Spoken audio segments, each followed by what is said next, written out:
You're listening to Sanctified by Christ, a Christ-centered podcast where we learn to keep Christ at the center of our lives and live as His example in a world that's often filled with confusion, false doctrines, and darkness.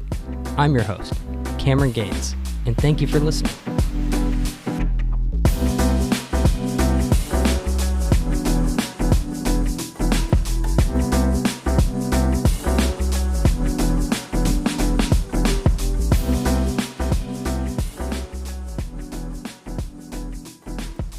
All right, everyone.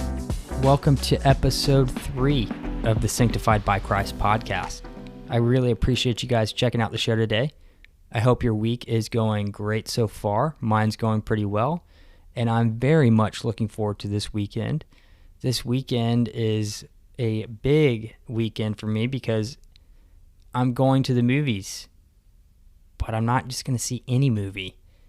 I'm going to see Lord of the Rings, the extended edition, the trilogy in theaters.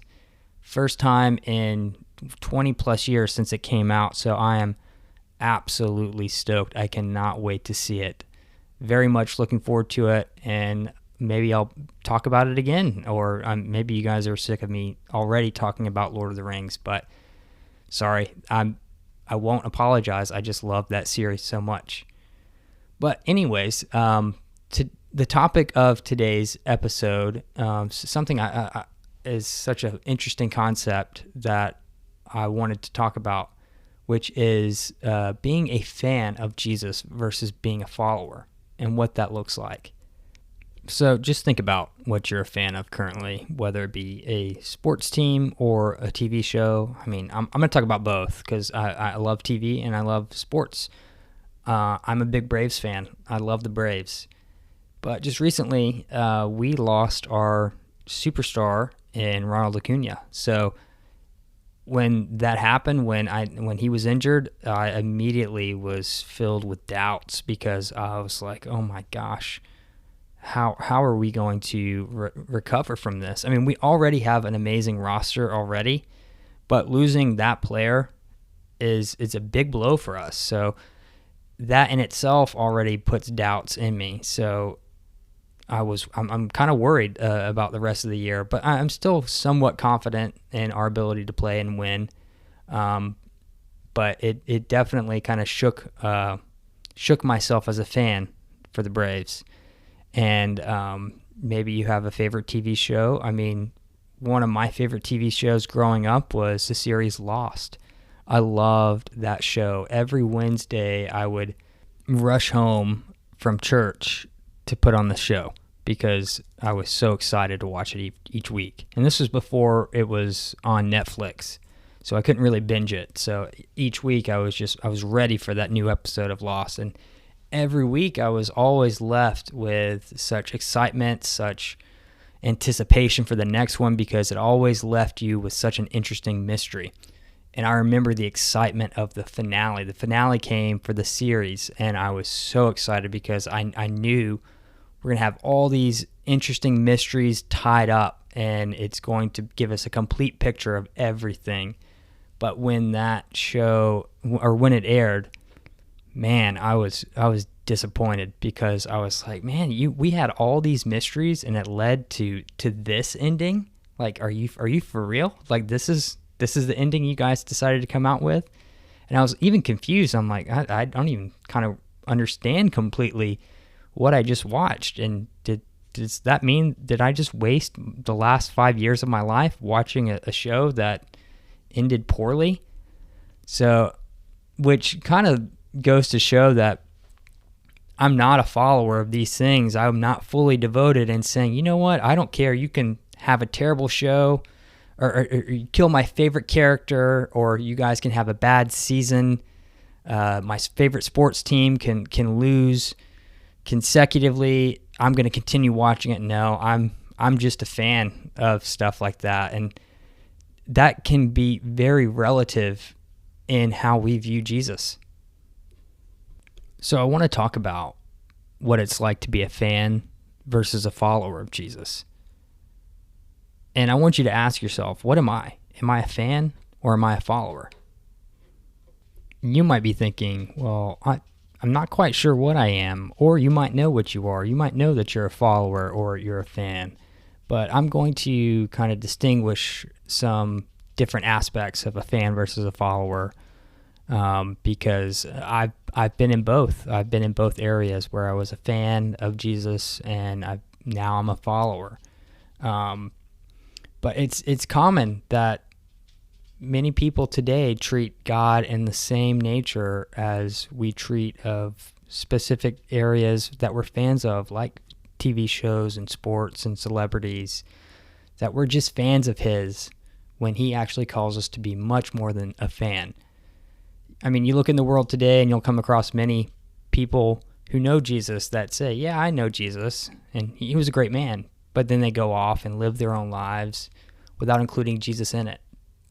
Those people don't just live out in the world, but they're also found in the church, because that person was me. I mean, like I talked about in the first episode, I was raised in church and went to a Christian school, so I knew Jesus, but I was just a fan. And how do I know that? Well, because I treated Jesus like I treat most of my favorite sports teams or shows. When times were good in my life, like having enough money, living in a nice home, being able to go out on vacations, and my marriage being good, me and Jesus, we were cool.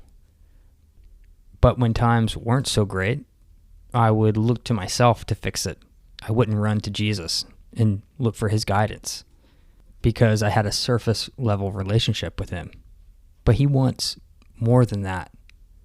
He wants us to be followers of him. And there was a few things he made me realize, and stuff that I needed to address to allow myself to go deeper and follow him. So I want to share what those things were, what I learned about myself as living as a so-called fan. But the first thing I had to realize was that I was, quote-unquote, content in my relationship with God. So I didn't feel the need to go deeper in a relationship with him. But I was mistaking that contentment for complacency. And you might be questioning what the difference is. What's the difference between contentment and complacency? Well, contentment is being satisfied with where God has placed you in that relationship with him. And complacency is kind of settling for that place in that relationship. And God is wanting you to leave and wanting much more for you. Because deep down, I knew God wanted more for me, but I settled, and I didn't want to pursue anymore because I didn't want to be pushed out of my comfort zone. And I thought what I had with him was good enough. But I learned that where I was with God at that time was not good enough, because when I encountered a difficult time in my life, I abandoned what little I knew about God and blamed him for the circumstances that I was in, even though I knew it wasn't him that was at fault. It was me.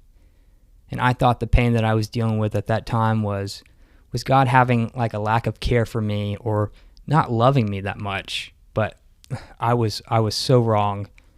I looked away from God and looked toward myself and only found more pain. Why did I start blaming God for my circumstances, you might be asking? Well, it's because I didn't have an understanding of who God actually was and how much he actually loved me, until there was one night at church. I was listening to our pastor preach a sermon, and through that message, God spoke to me and answered my doubts about his love and his care for me. And that is where that transformation for me, from going to a fan to a follower, began, because truly understanding his love is what pulled me out of being a fan into that deeper level of our relationship to a follower. But that was the beginning. Because the second thing I had to understand is that once I truly started to live for God, I had to realize that my old way of living was dead. One of my favorite people in the Bible is the Apostle Paul. And he has a lot to say about this. In Romans 6:6, he says, "For we know that our old self was crucified with him, so that the body ruled by sin might be done away with." Also, I'm going to pivot to another verse, kind of a similar verse, in 2 Corinthians 5:16, which says, "So we stopped evaluating others from a human point of view. At one time, we thought of Christ merely from a human point of view. How different we know him now. This means that anyone who belongs to Christ has become a new person. The old life is gone, and a new life has begun." And those verses right there is just it's a great reminder that when we start following Christ, that we have a new life. We're a new creation at that point. And I didn't truly know that back when I was growing up in church and going to Christian school. I didn't think it all through to the point where this is not just about believing in Jesus. It's about having a relationship, and it's about stepping into that new creation. Because I was still living by the ways of my old life. I'd go to church on Sunday, and then on Monday, I would listen to music that was disrespecting God, or maybe I was being disrespectful towards others, or even to my wife. So, and that wasn't me stepping into that new creation.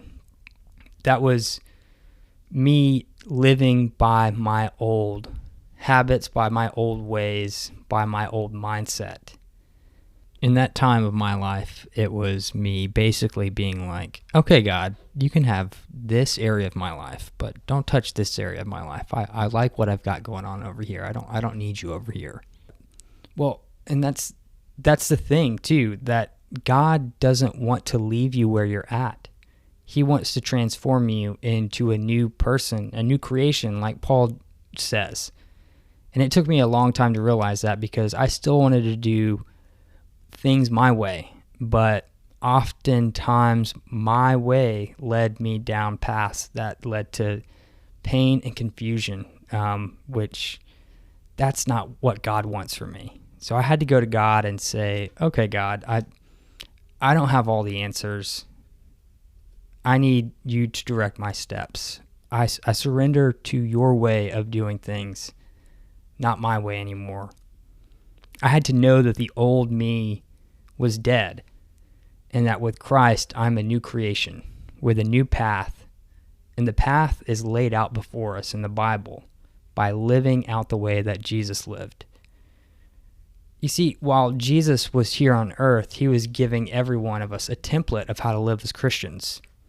Things like love your enemies, pray for those that hurt you, do not judge others. Christ lived that out because we were his enemies. We hurt and crucified him, and we misjudged him. He didn't say, you know what, forget these people.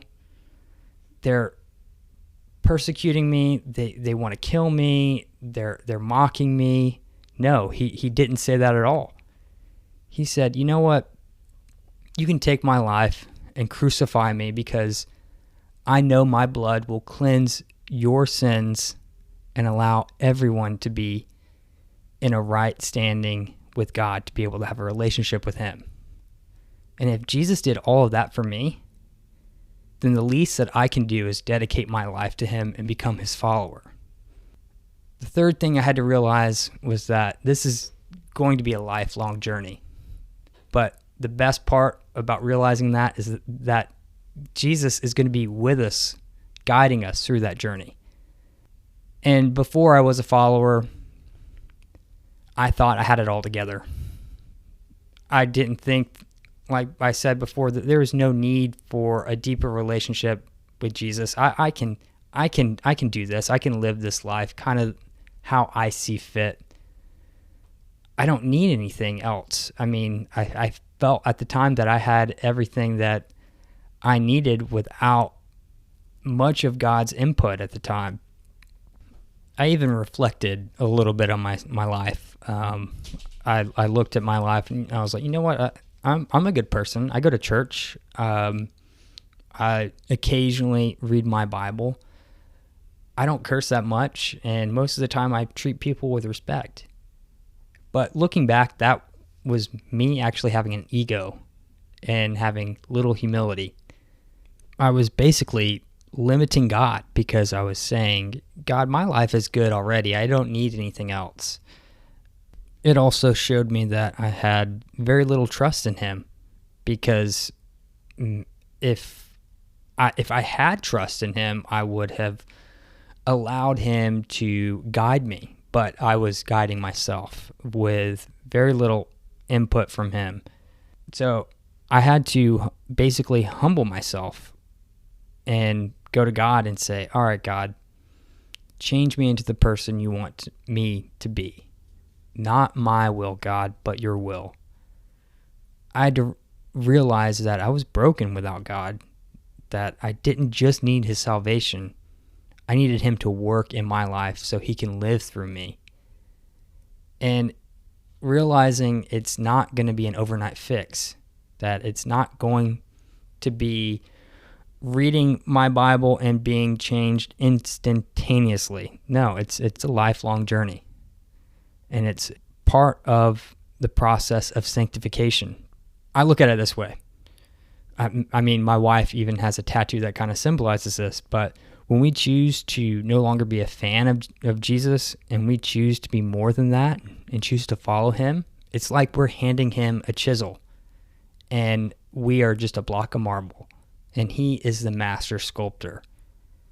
And he's going to work on us each day to turn us into that beautiful creation. And yeah, there's going to be times where it's going to feel uncomfortable and even painful. But each time the hammer meets the chisel, it's just one step closer we are to being that completed masterpiece in his image. And that's a beautiful thing, knowing that God knows and wants what's best for us. And when we allow him and invite him in and trust him, he's going to do what's best for us. The last thing I want to address about fans, they're actually talked in the Bible, just not by that term. The Bible refers to fans as lukewarm. Fans are lukewarm because they want to live for themselves and for God at the same time. But that's a duality that just can't exist, because by nature we're sinners. And to truly step into that new creation, we have to shed that old life that we used to live that was ruled by sin. And we have to allow Jesus to be the Lord of our lives so he can transform us, which means we need to develop a relationship with him and walk in that relationship every day of our life. So we have to completely surrender ourselves to his way and allow him to direct our steps. And if we don't, then we're in danger of being a lukewarm Christian. And one of the toughest and more challenging verses in the Bible talks about what happens to lukewarm Christians. Specifically, this verse found in Revelation, where Jesus is writing a letter to a church known as the lukewarm church of Laodicea. Here's what he says in Revelations 3:15 through 16. He says, I know your deeds, that you are neither cold nor hot. I wish you were either one or the other. So because you were lukewarm, neither cold nor hot, I am about to spit you out of my mouth. Jesus also says something very similar in Matthew 7, starting in verse 21. He says, Not everyone who says to me, Lord, Lord, will enter the kingdom of heaven, but the one who does the will of my Father who is in heaven. On that day, many will say to me, Lord, Lord, did we not prophesy in your name, and cast out demons in your name, and do mighty works in your name? And then I will declare to them, I never knew you. Depart from me, you workers of lawlessness. I know that's a tough verse to hear, but Jesus doesn't want parts of you. He wants all of you. Because in a relationship with him, he can transform us into his likeness. And in that, we find true love, joy, and a peace beyond all understanding. Part of our sanctification journey is letting go of the things of this world, stepping out of the life as a fan of Jesus into a life of being a follower of Jesus. And I want to urge you not to wait for that calling of being a follower. Because if I was in a relationship with Jesus and a dedicated follower, the troubles I encountered previously would have been much easier to navigate because I would have been aware of Jesus' presence in those times and his guidance. There's a confidence in me now, knowing whenever I face uncertainty and troubling times that I can lean onto God and know that he's going to take care of me in those times. And that's not to say that I'm not going to feel those times of suffering, because I will. Jesus doesn't say that we won't suffer in this world. We will, but it will be much easier knowing that he is with us through those times. So I want to challenge you. If you feel like you're just a fan of Jesus, it's time to step into that new creation of being a follower of Jesus so he can transform you completely. Thank you guys again so much for listening to this episode and this podcast. Feel free to share with your friends and your family, and be sure to leave a rating and review. Also, if you have any questions or topics that you want me to address in future episodes, you can be sure to send it to sanctifiedbychristpodcast@gmail.com. Thank you guys again, and have a blessed day.